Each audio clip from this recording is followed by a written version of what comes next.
I have 5 Afghan ones here. Let me go into there. Right.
Good afternoon and welcome.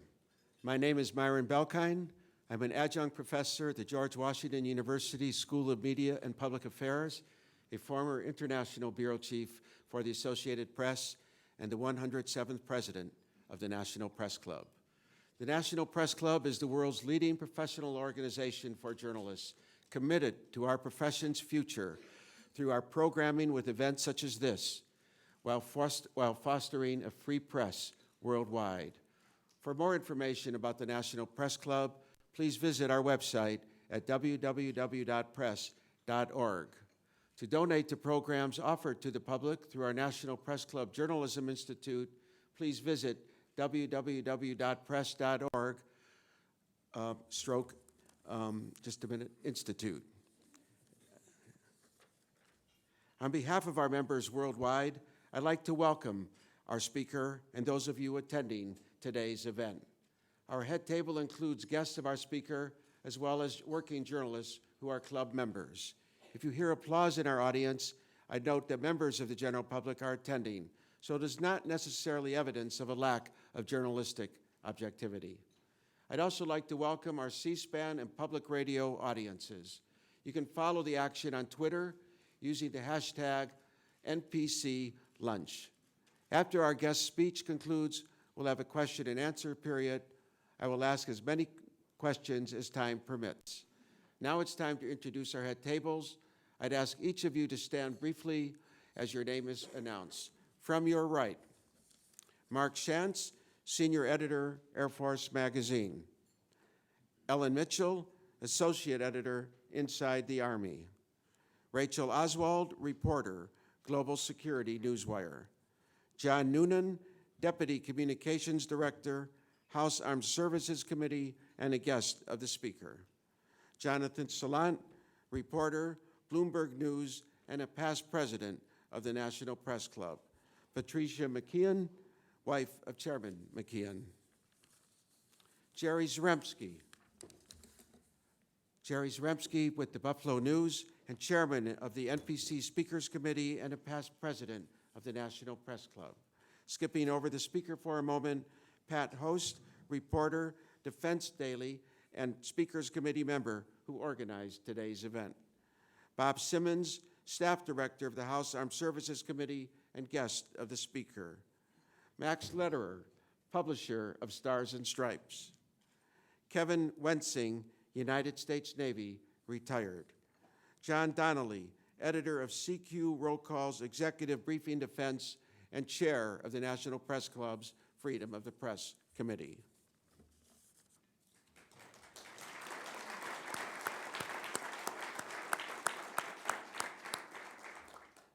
Congressman Buck McKeon, chairman of the House Armed Services Committee, is our guest today to discuss the U.S. effort in Afghanistan.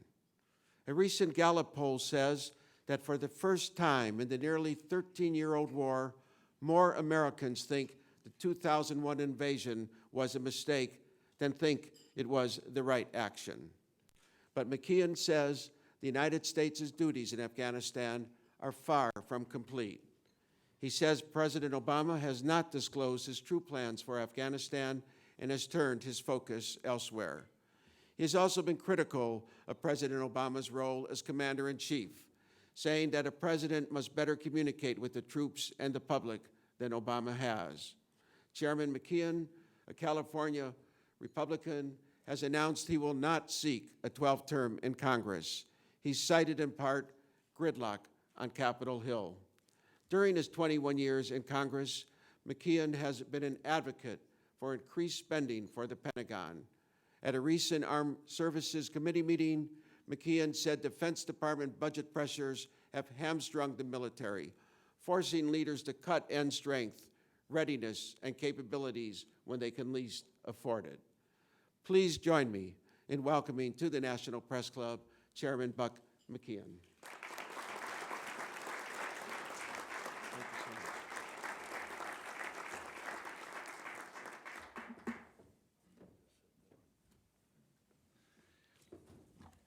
Well, thank you very much. Thank you for having me. Thank you for being here this afternoon.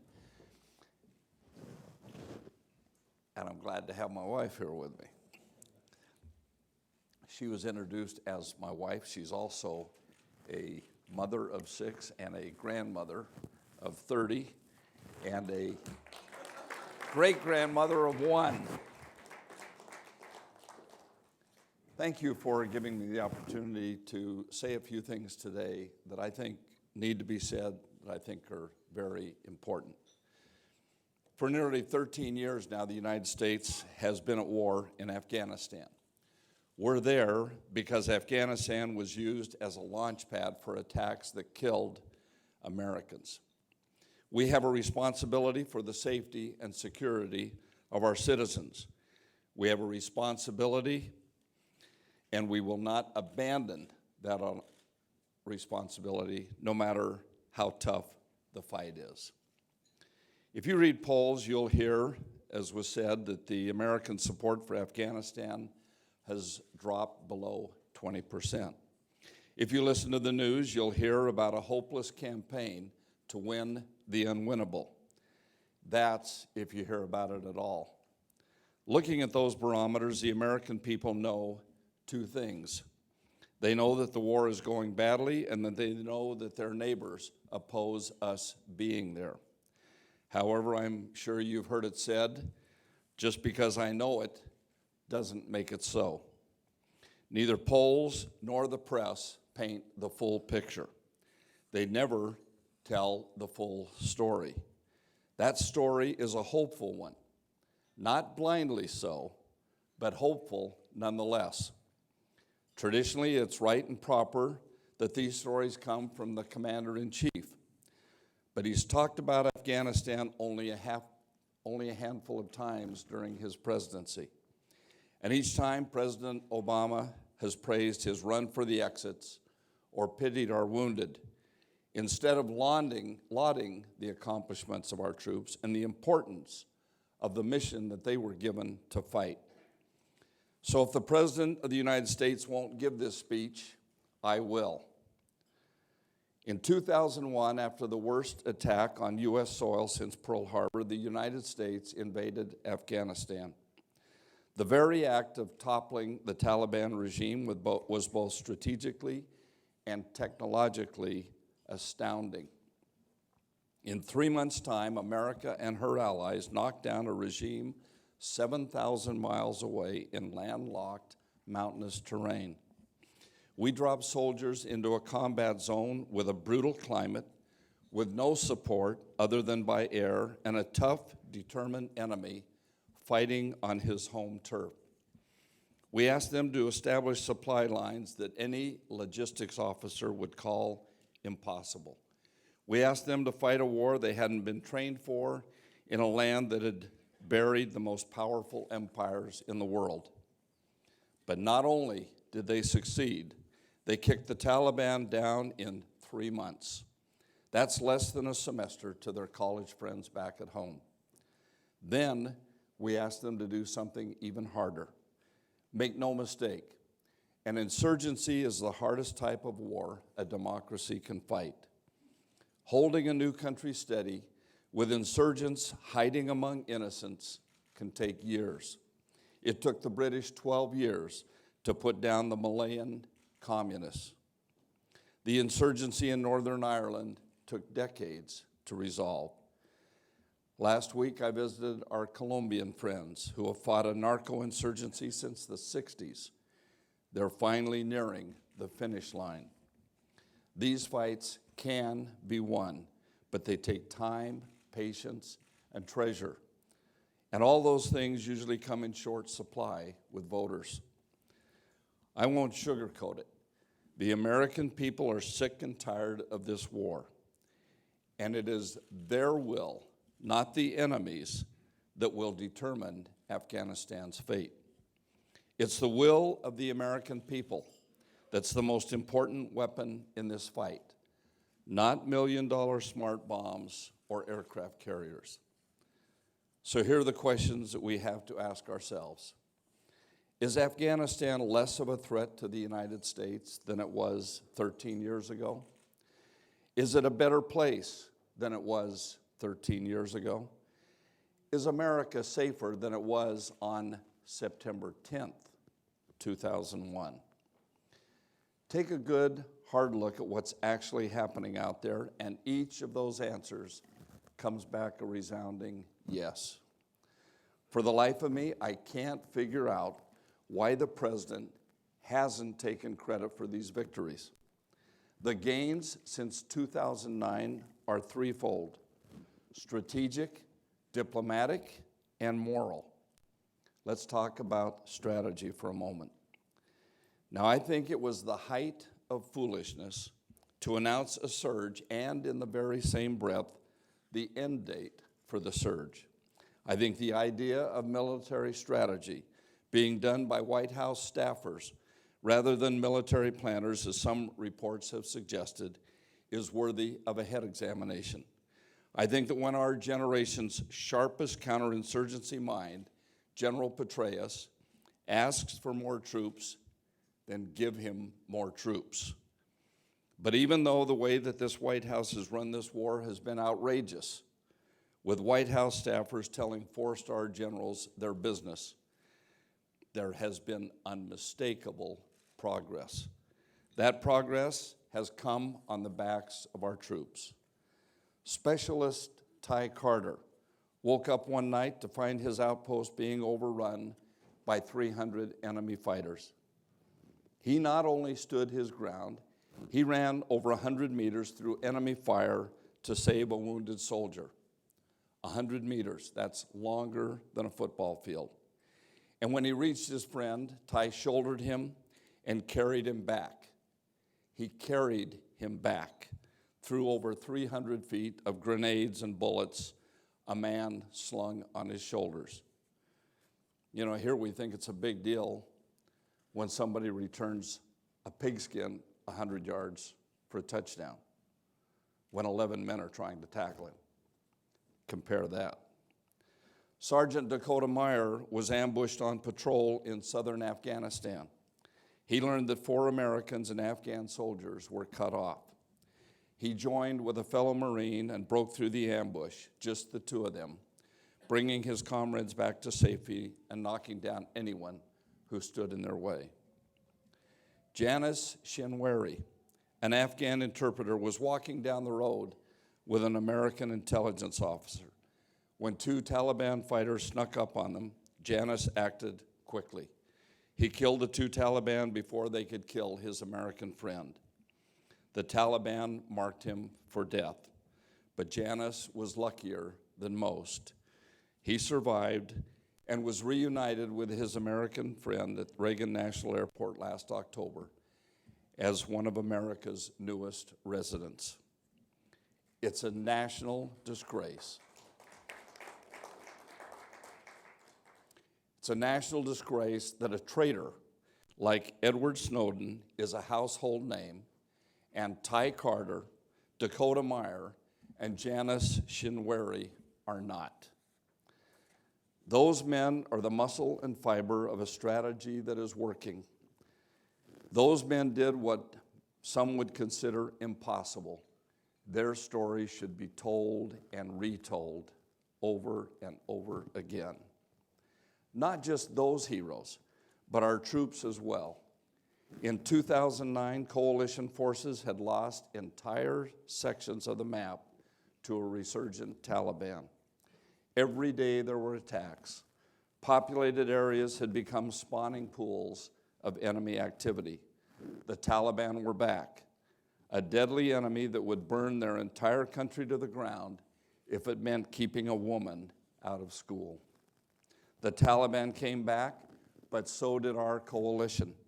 When the enemy's annual summer offensive kicked off in 2012, we were ready for them. They threw everything they had at us, and we stopped them cold. The Taliban were dug into the cities like ticks. We booted them out. The enemy failed in every regard to achieve its military objectives during their last several offenses. Here is the tectonic shift that has happened since 2009. The blossoming Afghan National Security Forces, or the ANSF. When I went to Afghanistan in 2010, I had a long talk with the officer in charge of training Afghanistan's security forces. He told me a story. An American sergeant who was training his Afghan counterparts asked them to put 4 rounds into their weapon. The Afghan soldiers didn't know what 4 was. They weren't dumb, they were illiterate. They hadn't had the opportunity that we have to get an education. Education was just one of the infinite problems we face standing up a new army and a new police force. Some of our instructors expressed outright hopelessness that the Afghans would survive their first contact with the enemy. Well, what a difference a couple of years makes. That same year I visited, we educated 70,000 Afghans up to the 3rd grade level. They know what 4 is. They now can communicate much better. They carry their school books. They're happy with the opportunity to get some education. And the ANSF has nearly doubled in size since 2009. Today, 95% of conventional operations and 98% of special operations are done by the ANSF. They have nearly 370,000 people in uniform, there to beat back an enemy that's smaller, geographically constrained, and still smarting from the clobbering that our surge forces gave them. During the 2013 fighting season, the ANSF took the combat lead. They made gains, they built on those gains, and they secured those gains. These guys were taking their baby steps not 5 years ago. Today, they're holding on to territory that took a 50-nation coalition to win. I've met with the Afghan commanders. They're capable. They can take the fight to our shared enemy, and they're ready for that fight. The Taliban can mount attacks, but that's about it. They're not trying to capture well-defended targets because they can't hold them. The Afghan security forces have a numerical edge. The Taliban doesn't try to hold on to territory for long periods anymore because the Afghans make it hurt when they try. Here's what it all means. The biggest uncertainties we face in Afghanistan are no longer military. They are diplomatic and they are moral. It's hard to understate the diplomatic successes of the past several years. In May of 2012, President Obama and President Karzai signed a strategic partnership agreement. We declared them a major non-NATO ally. and the Afghans ratified the agreement with both houses of parliament. Also, in May of 2012, the international community got behind the effort. In Chicago, NATO pledged to support Afghanistan through 2017. In July, at the Tokyo conference, the wider international community declared its support for Afghanistan with a promise of $16 billion worth of assistance. One of the tougher nuts to crack has been Pakistan. It's no secret that the Pakistanis and the Taliban have some shared history. There's no need for rose-colored glasses here. Relations between the U.S., Pakistan, and Afghanistan are a Gordian knot. Yet, we're finally starting to shake some progress loose. Pakistan and Afghanistan have both acknowledged that stability in both their countries is symbiotic. Problems in one means problems in the other. Relations between the two countries are thawing. That started with President Karzai's visit with Prime Minister Sharif last September. Official state visits are well and good, but what I'm really watching is the military-to-military relations. Pakistan and Afghanistan have gotten the ball rolling there. The relationship has improved, but slowly. I was happy to see the three-way talks between senior ISAF, Pakistani, and Afghan leaders, and just as happy to see the same meetings held at lower levels. We have a long ways to go, but these baby steps have paved the way for giant leaps down the road. With that progress in mind, we have a real problem heading our way with the bilateral security agreement. That agreement is the legal framework we need to continue the mission there until the mission is finished. I told you that ANSF had made some incredible gains. That's true. But I also said this is a force that's only 5 years old. But plainly, without our support, and that support includes presence and money, the Afghan security forces can't execute.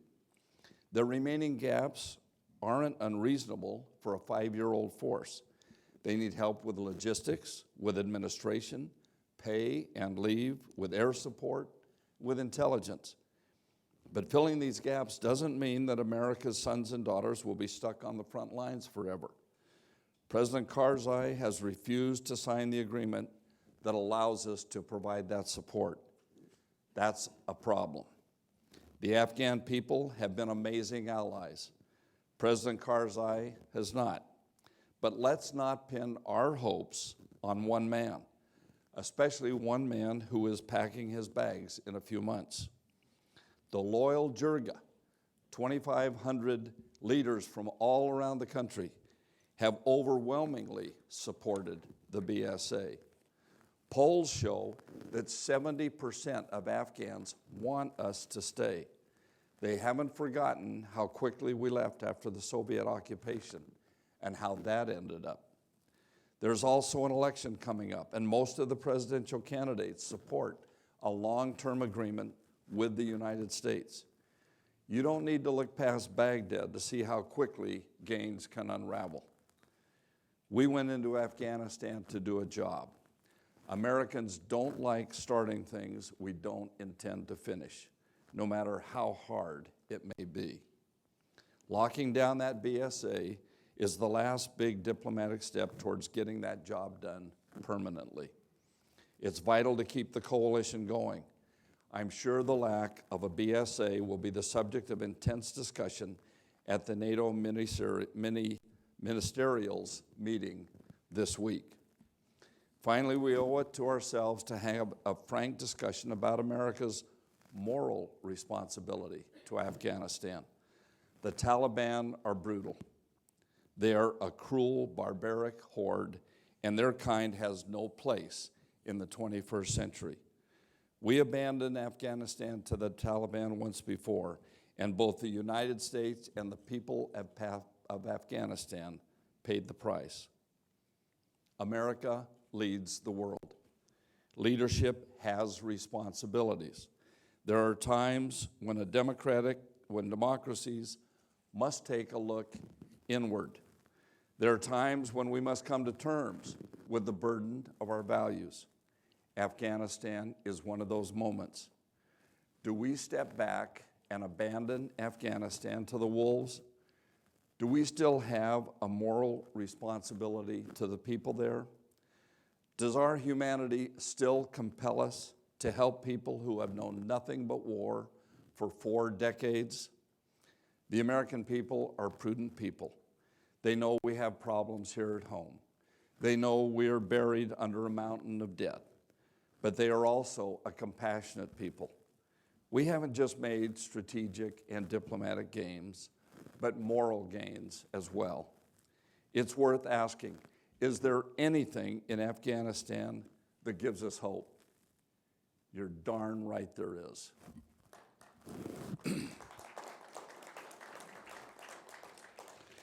The improvements in social development made over the past decade have finally given these good people a chance. Afghanistan has made the largest percentage gain of any country in the world in basic health and development indicators. For example, in the year 2000, male life expectancy was 37 years. Today, it's 56. In 2000, fewer than 5% of Afghans had cell phones. Now, over 60% do, including 48% of the women. In 2003, there were just 450 health facilities in all of Afghanistan, including hospitals. Now there are more than 1,800. Only the privileged few had internet a decade ago. Today, over 65% of the population has access to an internet connection. Nearly 500,000 of them have Facebook accounts. When the Taliban ruled, only 2 international airlines dared to fly into Kabul. Today, there are 12 that service most of Afghanistan's major cities. I visited Afghanistan many years ago before the surge fully kicked in. I couldn't go to the city of Marja in the south. That was a Taliban stronghold. I went back after the surge, and the city was in friendly hands. The Marines had done their job. While we were there, we helped open a school. Not a school like our kids get to go to here, a school built out of adobe with a couple of classrooms and some tents, with 10 teachers and 500 excited young children, about 1/3 of them girls. That is a memory that I will hold on to for the rest of my life. The Afghan Ministry of Education estimates that nearly 8 million children are attending school. That's up from 1 million when we went in. The number includes 3 million girls. Today, there are over 13,000 general education schools over Afghanistan's 35 provinces. The Taliban's beliefs always depended on low education, particularly in the rural areas. The old Afghanistan, the one the Taliban ruled, is crumbling. In 2002, there were only 32 miles of paved road. Now there's around 7,500 miles. Around the same time, there were 250,000 electricity connections. That number has since tripled. In 2001, Voice of Sharia was the only news source. Today, there are some 70 TV stations, with most of the population within broadcast range. Illiteracy, isolation, and poverty are the chains the Taliban uses to bond the Afghan people into submission. But Afghanistan is starting to break those chains. Extraction of oil and precious metals could account for 45% of their GDP within a decade. The rural population is gaining access to roads, electricity, and irrigation networks. What's changing slowly is Afghanistan itself. Afghans don't want what the Taliban is selling. Their ineptitude at governance, their heavy hand, their brutal treatment of the Afghan people only quickens their slow arc to the grave. One ray of hope is progress made towards women's rights. A young lady named Bibi Aisha can attest to how things used to be. She was forced to marry at 14. She fled that marriage, so the Taliban made an example of her. Bibi's nose and ears were cut off. She was left in the mountains to die, but was later rescued by the army. Today, she's a grim reminder of what these men do when they run things. The Taliban threw women out of schools and out of work. Around a quarter of government employees were women in 1996. That was until the Taliban decreed it was immoral for women to work. Today, there are constitutionally protected seats for women in the Afghan parliament. Many presidential appointees are required to be female, and women have crept back up to 20% of the government's workforce. There are now 40,000 young women attending public and private universities or technical institutes, with more enrolling each year. You know, we've had women from our Congress, most of them from our Armed Services Committee, that have gone to Afghanistan for the last several years, and they have met with the same women each time. They've seen the progress that's happened with these women. And they've heard the stories that these women are scared to death of the Taliban coming back because they would be the first ones killed.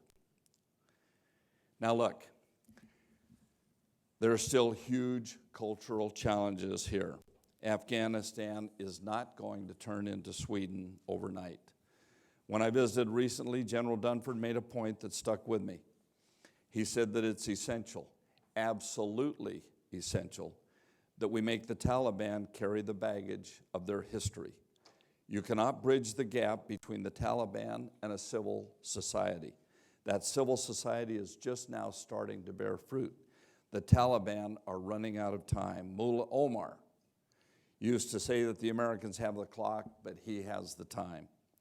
Now the Afghans are the ones with the time, and that's why you're now seeing a desperate Taliban flirting with political settlement.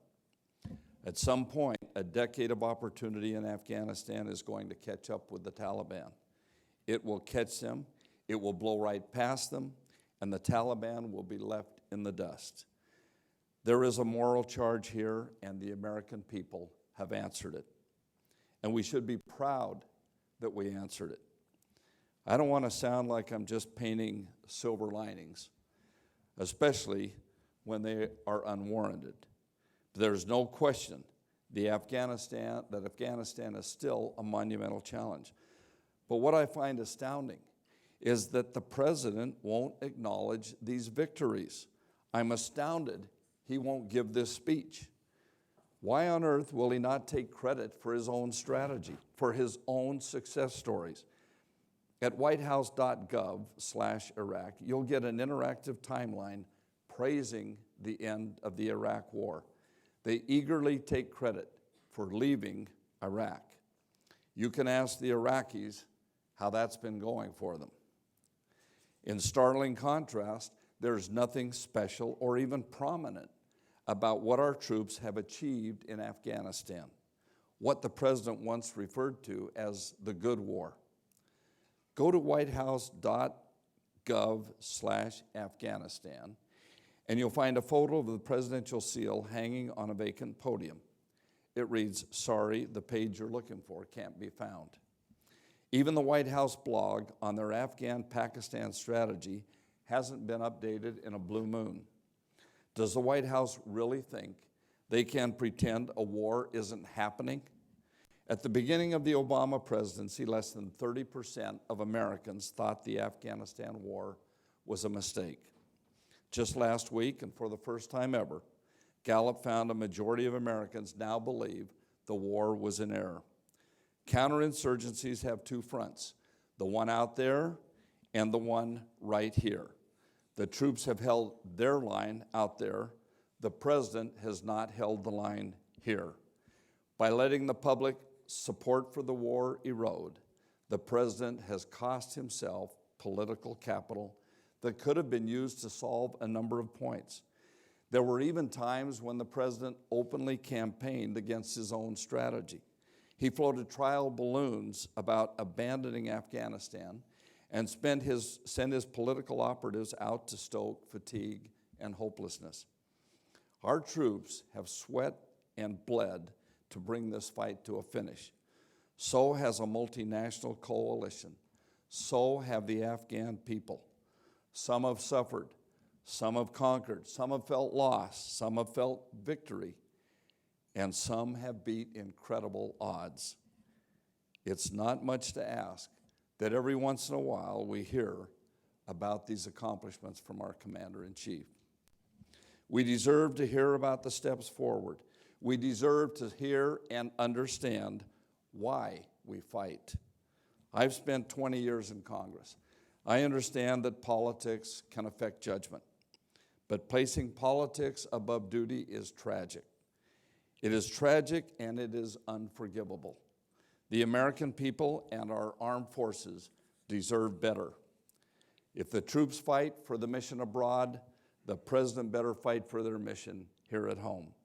Anything less is a dereliction of duty. This country was built on the backs of great challenges, things we didn't want to experience, things we didn't want to do. Afghanistan is one of those challenges, but let's look at the results. The president has sustained international support for this new democracy. He went out and found billions in aid to help lift them out of despair. He kept the coalition of countries willing to send troops to fight with us. And as a direct result of his military strategy, Afghanistan is freer and America is safer. That should be a source of pride, a piece of President Obama's legacy, not some shameful burden never to be spoken of. Mr. President, you may have stumbled there,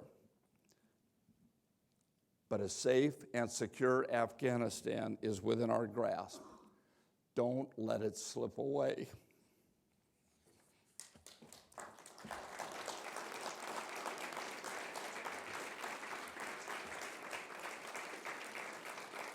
Thank you. Thank you. If you just want to stand on the right, I'll ask Sure. a question and then I'll stand back. Thank you, Chairman McKeon. What can Congress do to ensure that Afghanistan stays secure? What can you do legislatively to challenge the president's withdrawal plan? Well, those are things that we're working on. Every year we pass a National Defense Authorization Act. We will be addressing those issues, I'm sure, in that bill this year.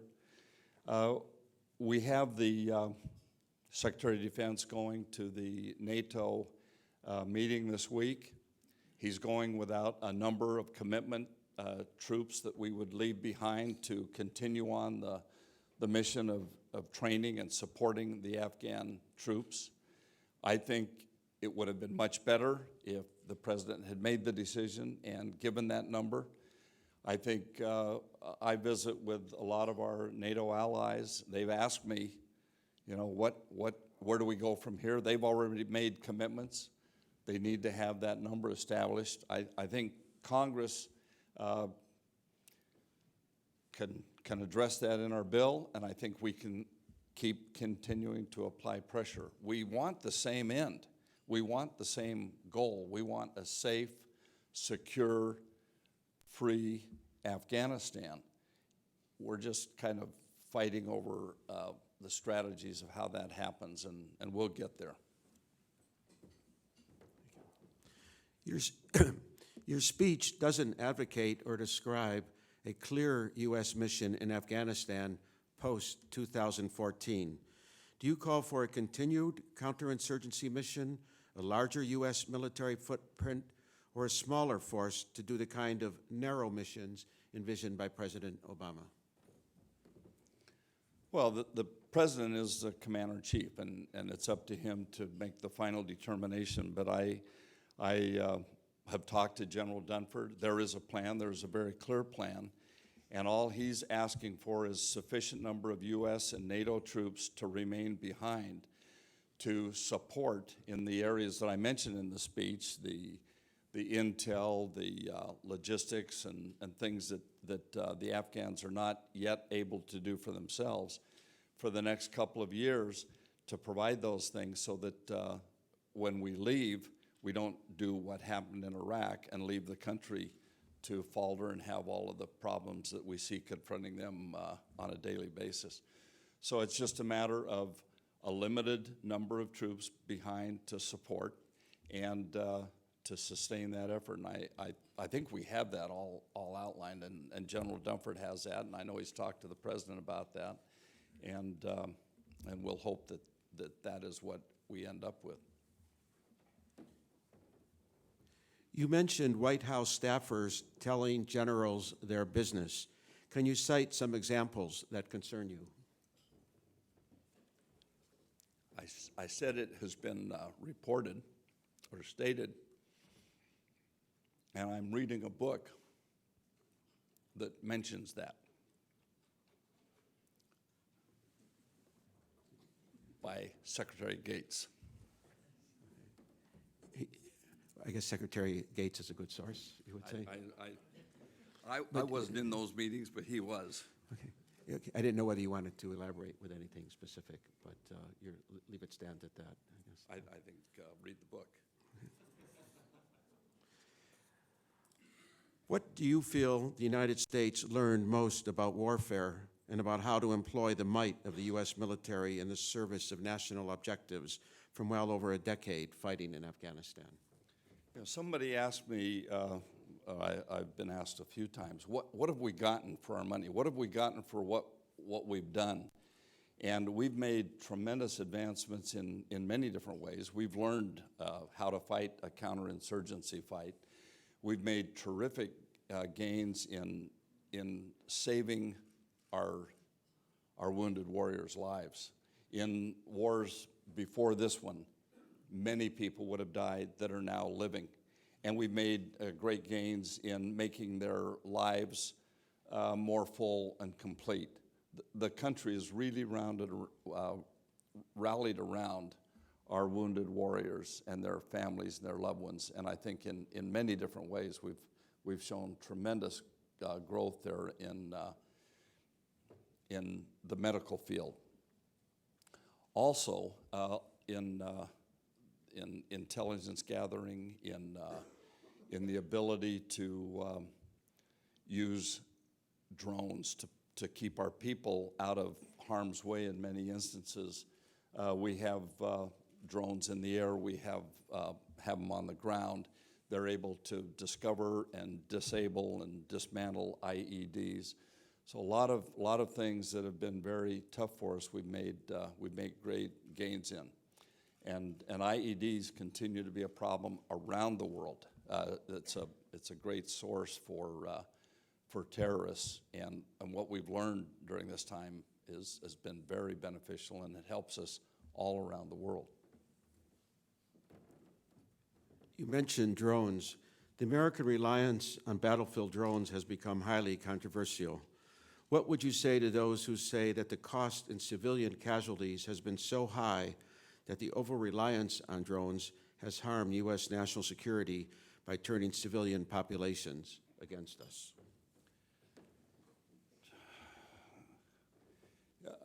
There's no question. There have been civilians killed, but there have been civilians killed in every war that has ever been fought on this planet. And I would say probably fewer in this war. All you have to do is look at what's happening in Syria, in Egypt, in Libya, in Ukraine, in places where civilians are being killed. But all of that focuses on one type of drone. There are many drones that are being used. There are small ones that troops can carry that help them see over the next hill what they can expect. There are some that even help to take out an enemy over on the next field. I think we would rather have our enemies die than our troops. And anything that helps carry out that mission is something I think we should be happy that we have. I'd never want to send our troops into a fair fight. That doesn't make sense. As a backer of the Iraq War, do you think that conflict diverted attention away from Afghanistan and gave the Taliban a chance to regroup?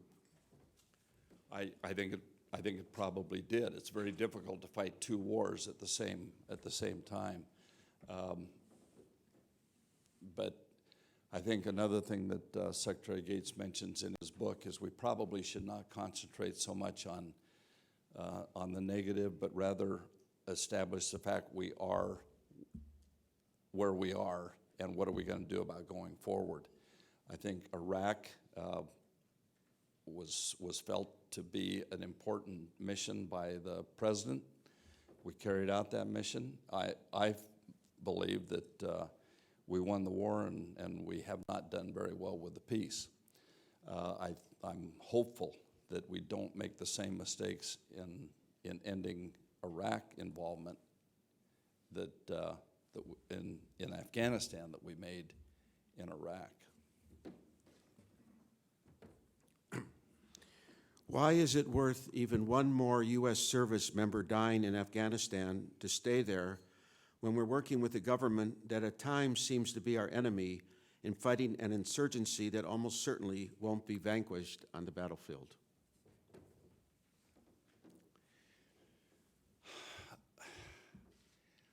I think I talked about that a little bit in the speech, and I think that is the problem, is our young people out there need to be told what their mission is, why they're fighting, why they're risking their lives over there. The cause is just, and to think that we're doing all this for the Afghan government. You know, we're talking about one guy. We're talking about President Karzai, really. Let's just cut to the chase. I said the loyal Jirga, who represents all of the people in that nation, strongly supports our presence there. They want us to be there. They appreciate what we're doing there. Karzai has political problems or political ambitions or goals or, you know, whatever. But we can't tie everything to one man. This is a nation of many people, and concentrate on the good things that we've been able to accomplish there.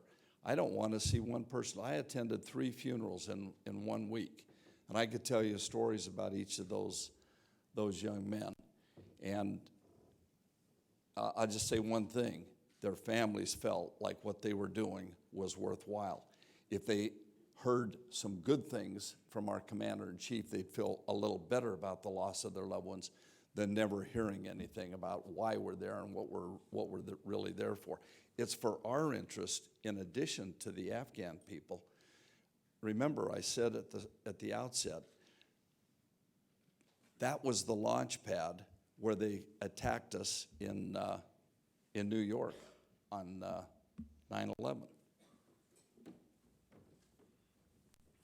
As we speak, Defense Secretary Hagel is unveiling a budget proposal that will shrink the Army to its smallest size since before World War II, eliminate the A-10 attack aircraft, and cut several other programs. What do you think about Secretary Hagel's budget proposal? We had a meeting this morning, and he went over those things. I'm surprised any of you are here. I thought you'd all be over listening to his speech. But I have been talking about these cuts for several years now. There's no secret, if you cut $1 trillion out of defense, you're going to start cutting manpower, you're going to cut programs, and these things are important. In the last few years, we have changed our strategy that has stood us well since World War II, that we should be able to be equipped, ready to go, 2 major contingencies at a time. We have cut that back to fight one and hold one. You know, maybe people have kind of not heard that speech that the president gave where we cut our strategy back. Then we switched another speech he gave to a Pacific, pivot to the Pacific. Well, you didn't say in there, but we're also cutting the Navy back to the smallest it's been since World War I. Now, granted, the ships are much more powerful. The armies are much more powerful. But we haven't learned yet how to have a ship in 2 places at the same time.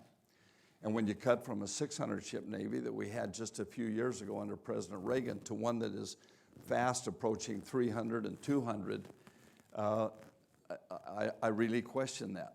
So I think that what we're trying to do is solve our financial problems on the backs of our military, and that can't be done.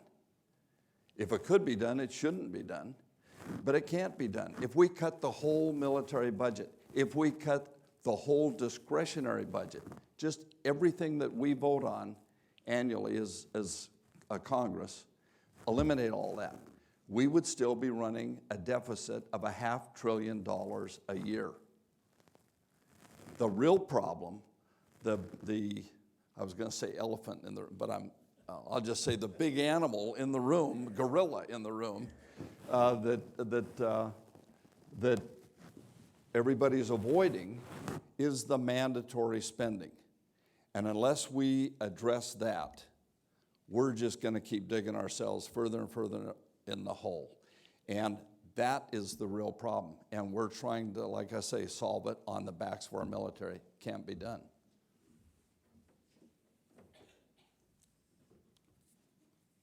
What are, excuse me, what are your priorities for marking up the fiscal year 2015 defense authorization bill? Getting it done by October 1st.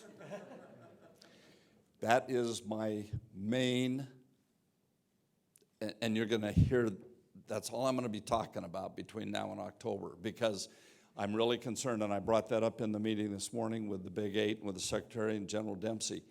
It's incumbent upon us to get that done. Last year, we got the defense authorization bill done on the last day the Senate was in session,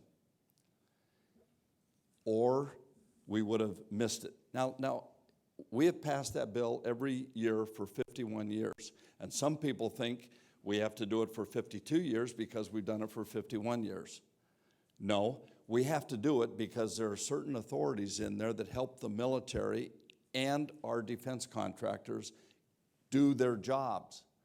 If we had not passed that bill when we did on January 1st, the construction of our aircraft carrier that takes 5 years down in Virginia to build would have come to a stop.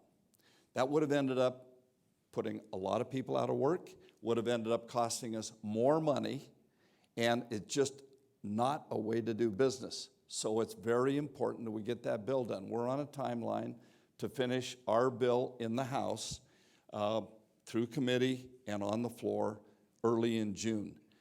Last year, the Senate got theirs out of committee about the same day that we passed ours on the floor. We could have immediately, if they could have gone to the floor, we could have had our bill done in July. As it was, they never did get their bill passed on the floor. We finally had to have a conference with the bill that they passed out of committee, and we finally, as I said, they got it done in the Senate the last day of the session. If that happens this year, think of this scenario. Everybody goes home to camp, not me, but everybody that's running for re-election goes home October 1st to campaign. They come back after the election, and then here's what happens. Let's just assume some scenarios. Republicans win the Senate. What is the incentive to finish up anything? Last year, they wanted to push it off to January, even with no change. I thought, now why could they do it in January when they can't do it in June, July, August, September, October, November, December? What's magical about January when you got people coming back starting a new Congress? Not the way to do business. So it's very important, and that's my number one priority, is get the bill done. And if we don't get it done by the time they leave in October, it's going to be very, very difficult, and there will be a lot of momentum to say, oh, we can do it next year. Not everybody understands the consequences of not getting it done, and it's the only bill we get. Congress doesn't do anything else anyway. That's the bill we get done every year. So we'll work to get that done October 1st. It has now been more than a year since the repeal of Don't Ask, Don't Tell. What is your sense as to how well the transition has gone to a military where openly gay soldiers and sailors can now serve along their straight colleagues? Well, this is fun. There's so easy questions. I don't really know. I know that it's not something when I go visit the troops that I've asked questions about. Perhaps I should, and maybe I will as we go around. We're going to do hopefully some more traveling this year. We haven't done so much in the last several years. When I was first on this committee, we used to travel around a lot to visit the troops and to visit leaders of other nations, and that would be something that I should probably ask about. I've asked the leadership; they seem to think that is moving okay. I think in our bill we put that there would be automatic reviews of this and reports back to us. I haven't seen one of those yet, so I really can't give you a solid answer based on any criteria or facts. Why do you support Representative Thornberry as your successor as Armed Services Chair? Did I write that one? That one is an easy question. Ms. Thornberry and I came onto the Armed Services Committee at the same time. He's from Texas. He was elected in '94. I was elected in '92, but I didn't get on the committee my first term. So we came on the committee at the same time. We've sat next to each other for many years now. I've had the opportunity to watch him. I visited his district. I've seen how he relates to the people in his district. I've seen how he relates to the other members of the committee. He's very articulate, very smart guy, has good leadership skills, very serious. He's been also a member of the Intel Committee for a long time. I think he would be an outstanding chairman for the House Armed Services Committee, and I strongly support him. I could probably give you many more reasons, but I think if you know Mac, you'll know that he competed the last couple of times that this came open, and I think I only beat him by, it was very close. He's the one that's ready. He's been my vice chairman now for 5 years. Have I been chairman 5 years? Time flies when you're having fun, but you know, we don't train chairmen. Just you compete for the job at a time, and you find out you get that job, and then you start trying to find out. I mean, you're a congressman, you know all the things you're doing in other areas, but you don't know about the budget and how that works and how you put people on different committees. All the things that you have to learn when you become chairman. I've tried to make sure that Mac knows those things, and we work very closely together on everything we do. So he will be ready to transition if he's selected, and I'm confident that he will be. It would be a seamless transition, not quite like what happened to me. I found out that I was going to be the new ranking member 15 minutes before we had a meeting to prepare for the next day markup of our bill. It's not going to be that way, so thank you. We are almost out of time, but before asking the last question, we have a couple of housekeeping matters to take care of. First, I'd like to present our traditional NPC mug to our guest. We hope you will find it very useful in Congress and out of Congress. And before we finish, I'd like to acknowledge His Excellency Eklil Ahmed Hakimi, the Afghan ambassador to the United States. Your Excellency.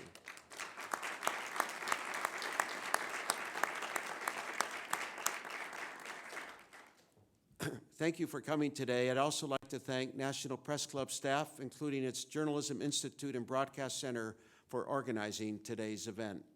Finally, well-deserved applause. Finally, here's a reminder that you can find more information about the National Press Club including upcoming luncheons that we are just now finalizing on our website.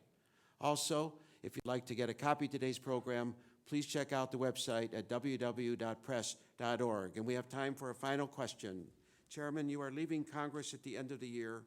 What, in your opinion, can be done to make future Congresses less mired in gridlock and more successful in tending to the nation's affairs? Thank you, Ambassador. He's a good friend and grew up in California, so he's a good guy. I wish I could wave a wand and make that make Congress very responsive, but I think our forebears, when they fled from kingdoms and wanted to establish democracy, did not want to see another kingdom and any one person have too much power. So they did, I think, an inspired, outstanding job of making it difficult for us to do anything. But it has gotten worse the last few years. Partisanship has gotten deeper and more difficult to work together.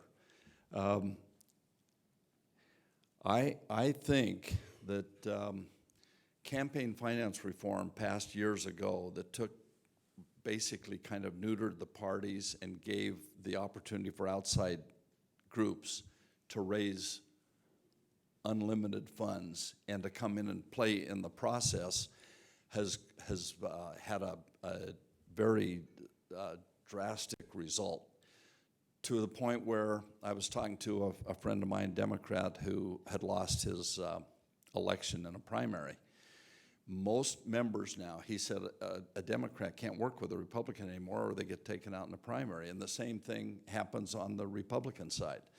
So what it's done is pushed the Republicans more to the right, Republicans more to the left, and the opportunity for people to get together and have meaningful discussions and really try to come together on agreements to make things happen, it becomes very difficult. So I think the fear that most members of Congress have isn't the other party, it's being taken out in a primary. And so that is very difficult. I've watched leadership struggle this year with trying to get something done, and it's just very difficult. And I don't really know the answer to that. One way would be to fix campaign finance reform again, but because of what's happening, and I mean, I was being a little facetious when I said it, but really the only bill that passed last year was the National Defense Authorization Act. Early this year, we did get budget, and we did get we got the budget passed last year at the end of the year. That was big. But then we got the spending bill passed this year. We got the farm bill passed this year. So maybe there's cause to be a little more optimistic that it will be a better year. We already have our budget number to work on this year, so the appropriators will be working, and I think they want to get back in the game. They've been kind of irrelevant the last few years because of everybody's just waiting to the end of the year and how long the CR is going to be and that kind of stuff. So I think if they get the appropriation bills done and we can get closer back to regular order, we have many members of Congress that don't even know what regular order is, that have never seen a budget passed, the 12 or 13 appropriation bills passed, and the government funded on by September 30th the way it's supposed to be. And we need to get back to that and forget some of the stuff that we fight over that doesn't really matter much. Thank you. Thank you. Thank you, Chairman McKeon. I don't know if it's going to be retirement, but we wish you all the best for the future. Thank you. Thank you for being here today. We are adjourned.